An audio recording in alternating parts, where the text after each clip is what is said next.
Well, hello, this is Jeff Gaudiosi, and you're on misplacedstraws.com, where music comes to life. And my guest today was last on the site about 2 years ago as his band Foghat was celebrating their 50th anniversary. He's back now as the band just keeps on moving forward, this time with a new studio album called Sonic Mojo, which will be out everywhere on November 10th. Here to talk about it is the one and only Roger Earl. Welcome, Roger. Bang, bang. Welcome. Good morning. It's a beautiful day. I'm down here in sunny Florida uh, at our studio. We just started rehearsing or rehearsing some of the songs we did on Sonic Mojo. We're actually playing three of the songs in our set at the moment, but we have a couple of release parties coming up. One in New York City at the Iridium on November 12th, and following one on the 17th of November at the Coach House in San Juan Capistrano. And we'll be playing a bunch of songs from the new album and a bunch of classic Foghat tunes. We are a classic band. Nice. So when we last spoke, you guys had just put out a live record. You tour constantly. Before we get into kind of the nuts and bolts of Sonic Mojo, Foghat, you guys could just go on touring as long as you want. Why was it important to you to put out new music as well? Well, the reason I got into playing was actually because of my passion for music and love of music. In my where I grew up in southwest London in Hounslow, there was always music in the house. My father played piano a bit, and my older brother Colin played piano. He played in a band called Mungo Jerry in the summertime. And my father, when I was about 12 years old, took me to see Jerry D. Lewis, and I was never the same. That was it. I changed. I did start learning, playing on the piano a little bit. It's actually a percussive instrument, the piano. You bang the keys, but drums were louder than the piano. So I don't know. I was always banging on mum's good china and with knives and forks and playing on lampshades. That was the symbol. And I started taking drum lessons when I was 13. I told my father I wanted to get a motorbike, and he said, "I'm not going to help you with that, son." I said, "Well, you had one," and he said, "That's different." So I had my own money. I'd work 3 nights a week after school. Saturday mornings, I worked in a bakery. That was interesting. And then Saturday afternoons, I'd go for drum lessons, and I just love playing. The way I play, or the way I think I play, is I always want to play in a band. It's all right sitting around banging the drums, but it's basically all about head, hands, and feet. You practice, and so that everything comes out in your hands and your feet. But the real fun is playing in a band. That's where it's fun, and I've always played in really good bands. I mean, with great players. I mean, Foghat's had some fantastic guitar players and drum and bass players over the years. Rod and Dave were like fantastic. Craig McGregor on bass he was my brother by a different mother. Nick Jameson, Eric Cartwright. We've all so the current is I'm probably having too much fun. There's no such thing, Roger. Yes, there is. Brian Bassett, our lead guitar player and slide player, has been with us 27 years now. He played with Dave, he played with Rod Price. Scott Holt joined us about 2 years ago, after Charlie Hune decided to retire. And actually, I've known Scott Holt since 2014. He actually played on our previous studio album, Under the Influence. We also made a side project called Earl and the Agitators, which Scott sang and played guitar on. So I love playing with this band. These guys are just super players. They're bandmates in every sense of the word. Nobody moans. Everybody loves playing. I'll give you an example. Earlier on this year, during the summer, um, airlines cost a fortune these days, and sometimes we'll have to take 2 or 3 stops to get where we want to play, where we're supposed to play. That's just sometimes it's just not practical because you leave at 4 or like 5 or 6 in the morning, and you get to the venue at like 7 o'clock at night. That's not going to work. So we do overnight drives like 3, 4, 500 miles. Nobody moans. Everybody says, "Well, can I drive?" No, I'm driving. Oh, come on, let me drive. It's we have a really really good time. I think it shows on the record Yeah. as well. Everybody gets on great. It's a real band. And I think one of the most unique things about Sonic Mojo is that 3 of the tracks were co-written with the late Kim Simmons. And when we Yeah. spoke last time, you told the story of sort of Foghat being born out of Savoy Brown, Kim Simmons' band. What does it mean for you that really the last 3 songs that we'll get from Kim were co-written with you and on a Foghat album? Um, Kim, Kim and I have always been friends. Obviously, when myself and Lonesome Dave left Savoy Brown 1970, 71, we didn't see each other for about 5 or 6 years. In fact, I reconnected with Kim in 76. Dave and I went to see him. He was playing out on Long Island College out there, which is where Dave and I lived. I still live in Long Island. And Kim came over the house afterwards and we hung out. I think we were up to 4 or 5 in the morning. And in fact, he may have even stayed over. Anyway, we reconnected and we kept in touch over the years. And then about 10 or 12 years ago, our manager got Savoy Brown on the same agency as we're with. So we got to play dates together, which was fun. I would get up and sit in with Savoy Brown, and Kim would get in and sit in with Foghat. And we just reconnected. And after we did Under the Influence album, Kim played on about 4 songs there. And after we finished the recording in Nashville with our producer Tom Hambridge, and Kim said to me, he said, I'd really like to write some songs for Foghat. And I said, that would be great. You just have to play on them as well. And he smiled and said he would. Unfortunately, Kim got ill. He passed last Christmas. But I guess about 2, 3 years ago, he sent me 4 songs, and but he couldn't play on them because his hands weren't working anymore. It was pretty bad. But he stayed very positive throughout it. But yeah, it meant a lot to me and the rest of the band. They were all huge fans of Kim. Kim was an absolutely brilliant blues guitar player, a very prolific songwriter. I mean, he put an album out every year, and all the songs were written up by him.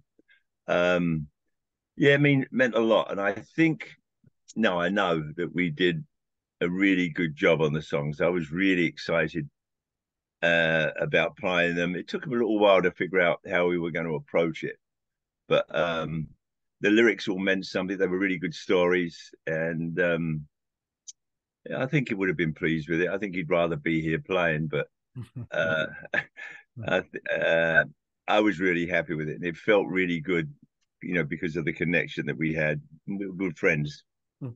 Yeah, and in addition, the record, you have 6 original tracks, but you also have 6 covers of artists like BB King and Chuck Berry and Howlin' Wolf and Willie Dixon. What is it about those classic songs that still resonates with all of us today when we hear your versions of them? Uh, I guess our taste in music hasn't changed that much since we were teenagers, but it basically what happens when we come down to the studio. We usually come down here like January, February, March, I don't really like touring in the winter, snow and ice, and getting stuck in airports. Mm. But we do some dates. But we come down to the studio and we just start playing. And how we get the juices flowing in the band is we just start jamming, and often it'll be a blues song, a rock song, whatever. Or just start play during the touring season, like the summer and fall, and we'll when we're doing sound checks, we'll often like just start jamming on a riff or something, or one of us will have some words or an idea, and hopefully sometimes somebody will turn their phone on, or our sound engineer will push a button and we'll record it. And so we have all these bits and pieces that we attempt to go through. But it's a terrific way for us to play. It's very, what's the term? Organic, I suppose you could call it that. We're all in the same room. We can all hear each other. And if we're working on the song just to like get the arrangement right, we'll do it acoustically. I have a practice pad and pedal before we start making some real noise. Um, it's a lot of fun, being creative. And we actually probably had about 9 or 10 songs that we didn't put on the record. We just put the ones that we really thought really worked.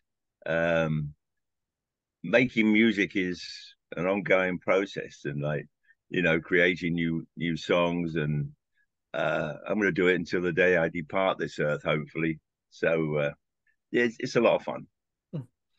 And when you guys are writing the rest of the new songs, let's say you did the 3 with Kim, and then there's 3 co-written by the 4 of you in the band, is it, you guys have such an identifiable sound and catalog, is it work to try to get the new songs to get that Foghat boogie, or is it just kind of in you guys, and as you start writing and as you start rehearsing, the new songs just fit with the old? uh Basically, I think everybody in the band, Scott Holt, Rodney O'Quinn on bass, who played with Pat Travers for about 10 years, I think. We stole him from Pat. Thank you, Pat. Uh, we all have a similar attitude with what music we like. We all grew up listening to blues and rock music, every single one of us. And that's where our inspiration comes from. I don't think there's a particular Foghat sound. I mean, it's for musicians. It's always been for. Occasionally, we'll augment it with somebody else, but it's the nucleus is the 4 of us, and that's kind of what we play. But in this, I moved here in. I've been coming to the States since 67, 68, when I first came here with Savoy Brown. Actually, I think it was 69. Felt like coming home.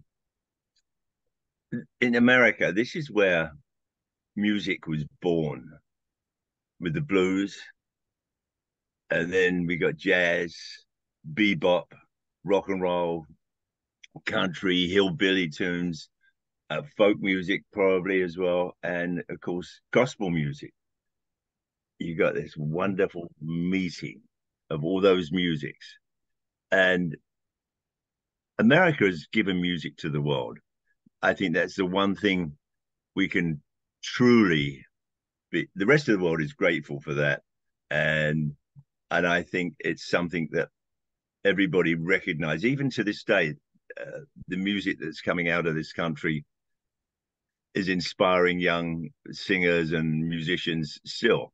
And the music has changed. It should change. Music should never stay the same.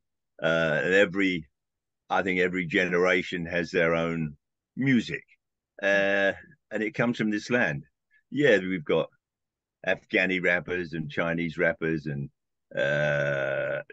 French rappers, and obviously English rappers and blues artists and R&B singers. But this is where we come. This is where it comes from. This is where their inspiration comes from this land. And we should, Americans should be proud and embrace that side of this country, because I think it's one of the real beauties that this land has. It's our melting pot of music, and it's always been an inspiration for me, still is. And this is the reason I always wanted to come here. When I was, it's a funny story, but it's sort of funny. I was about 8 years old. I told my older brother Colin I was going to steal away on a boat, and he went along with it for a while. Then I was about 6 months later, I packed a bag and said, "Yeah, I'm going to get on a boat and I'm going to go to America." He went, "That'd be so stupid." But thank you, Colin, stopping me from running away again. Um, but eventually I got here, and this is my adopted home, and I love this country and everything that it's done for me and the music that it's given to the world. Yeah, and we talked a bit about you guys playing live, and you said how you're going to be rehearsing some of the Sonic Mojo songs. And I mean, it's a really strong record, top to bottom. When you hear the songs, you could picture the band playing them live. They have that energy to them. Unfortunately, when people go to see a band, a lot of times they have no patience for new music. But I think these songs need to be played live. You know, is it always a challenge for you guys to try to fold new songs into the classics when you play a set? We're brave. Actually, we've been playing three of the songs already. It started off with a little bit of everything, which is a song that Kim wrote. We started playing that because we're releasing what they call singles, so that it gets heard on all the various platforms that are out there now. And then we did Driving On, and now we're doing which one are we doing now? It's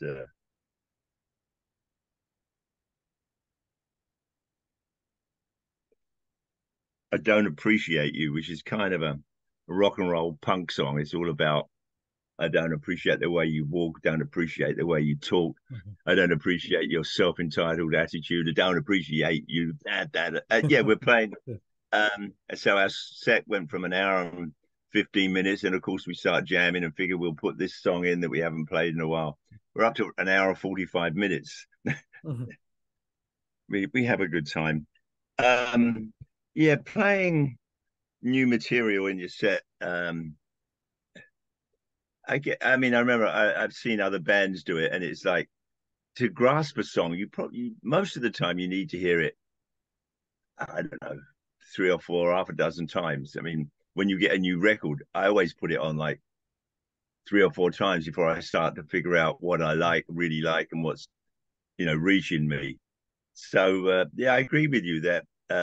But so far, our audiences has been very patient with us, and they clap and cheer anyway. Actually, Foghat fans are like they're the best. I mean, we've lost three of the original band, but people come to see us and they know what they're going to get. Yeah, we play all our classic hits like Slow Ride, Fall for the City, Just Want to Make Love to You, Stone Blue. But this is our 17th studio album. I mean, we have like this whole catalog of tunes to pick from. Actually, one of the things that we do, as I said, each year we change the set around. Is on our fan page, we ask the fans to send in a list of songs they would like us to play. Well, can't do them all, but we do listen to that, and we sit down and we listen to the originals and figure out what we like and what we think we can improve on. But pretty much, we play the way they were, the way they sound. Probably my fault, actually. Oh dear, I'm in trouble. just play along with the drummer, all right? Yeah. Actually, we have a guess. It's just like a lot of fun playing with this band. These guys are like just real bandmates, and in fact, everybody was here yesterday. We did some radio and Zoom meetings yesterday with the whole band, and the four of us started playing. We started working on actually the whole. Hold on, let me show you the picture. There we go. Hold on, gets better. There's stories in here. See, uh, Gotta love the vinyl. you got the vinyl, and there's on the back. But actually, this is a signed one for somebody. I don't know who. Here we go. Oh, nice, nice. Purple Beautiful. vinyl. Actually, I've got my grubby fingers all over it. Okay, back in. Never mind. Yeah, it's our manager actually does all the artwork. Linda, she's an absolute genius. She said that if that was the only thing she could do, with just doing artwork and writing all the stuff, that she would be happy with that. But no, she wears a dozen different hats. Actually, maybe one of these days I'll get my wife and girlfriend back. They are one of the same. Girlfriend, wife, manager. Well, we've been spending some time here with Roger Earl of Foghat. The record is called Sonic Mojo. It's out everywhere November 10th. It's a fun, great rock and roll record. We all need more of that in our lives. Yeah. The band is always on tour, so get the dates off the website. Roger, as always, thank you so much for taking some time to do this. Jeff, it's been a pleasure. I know we talked a couple of years back, but it's a pleasure. Thank you for helping out. And I'll see you out on the road somewhere. You got it, my friend. Thank you. Thank you. Yep. Bye. Bye.